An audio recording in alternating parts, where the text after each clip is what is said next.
Ова се попладневните вести на Слободен печат. Еве што е ново кај нас и во светот.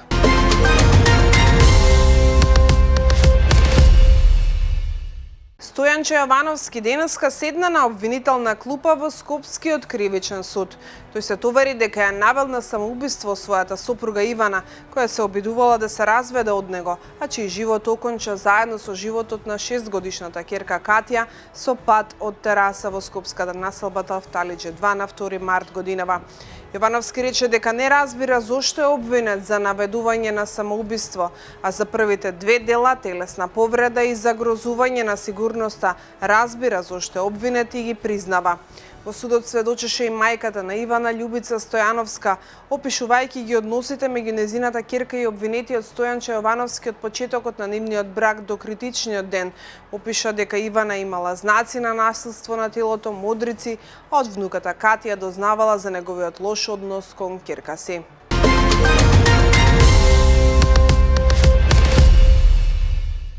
Советот на јавни обвинители едногласно ја одби иницијативата на јавната обвинителка Ленча Ристовска и со тоа одлучи дека премиерот Христијан Мицкоски не влијал на незината самостојност и со јавни изјави врши притисок во незиното постапување во предметите Талир, во кој што е обвината партијата ВМРО-ДПМН, со тоа што ја нарече медиокритет и дел од клиентелистичко-политичката матрица. Како што образложи членот Маријана Илиеска, комисијата утврдила дека изјавите и нападите не се поврзани со конкретни дејства, што би ја довеле во прашање самостојноста на обвинителката.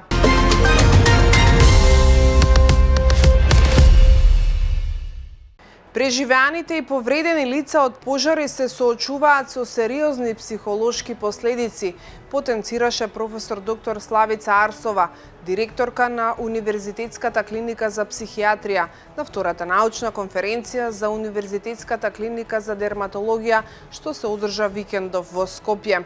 Ова го покажало истражувањето на Универзитетската клиника за психијатрија спроведено кај 50 повредени лица во трагичниот пожар во Кочани.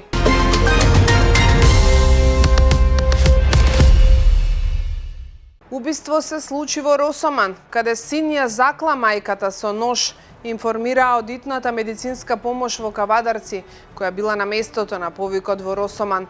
27-годишниот жител на Кавадаречкото село, која уби сопствената мајка, утрово сам се пријавил во полиција, соопшти Министерството за внатрешни работи. Според информациите од полицијата, тој со нож ја избол мајка си во вратот, пошто таа починала на самото место.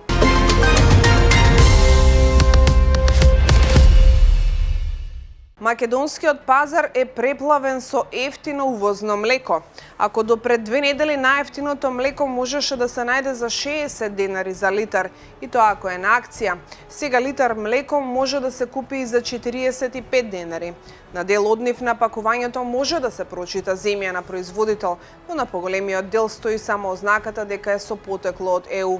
Земјоделците велат дека генерално немаат проблем со откупот на млеко, но не негираат дека увозното млеко им ја урива цената.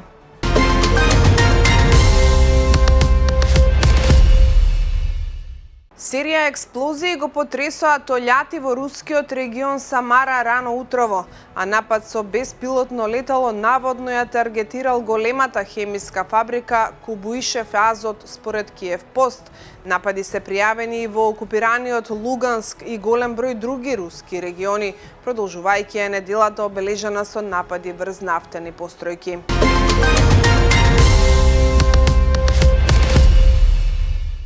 Неколку стотици американски командоси за специјални операции пристигнаа на Блискиот Исток, придружувајќи им се на илјадниците маринци и армиските падобранци, изјавија двајца американски воени представници.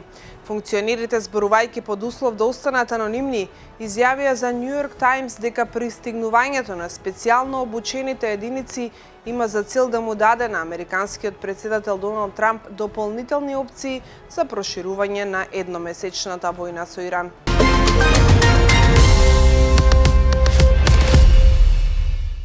Мадрид одлучи да го затвори воздушниот простор на земјата за американските авиони кои учествуваат во војната против Иран.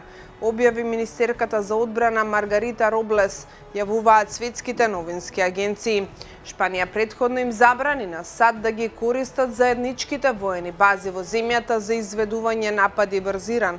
Затворањето на воздушниот простор ги принудува воените авиони да ја заобиколат Шпанија на пат кон нивните цели на Блискиот Исток, но тоа не вклучува итни ситуации, објави весникот El País.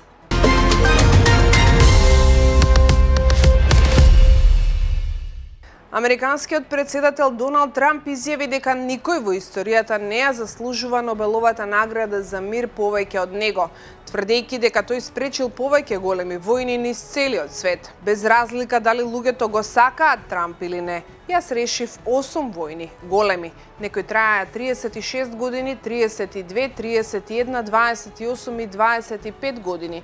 Некои што туку започнаа, како Индија и Пакистан. 8 авиони веќе се соборени и јас го решив тоа многу брзо, без нуклеарно оружје, изјави Трамп.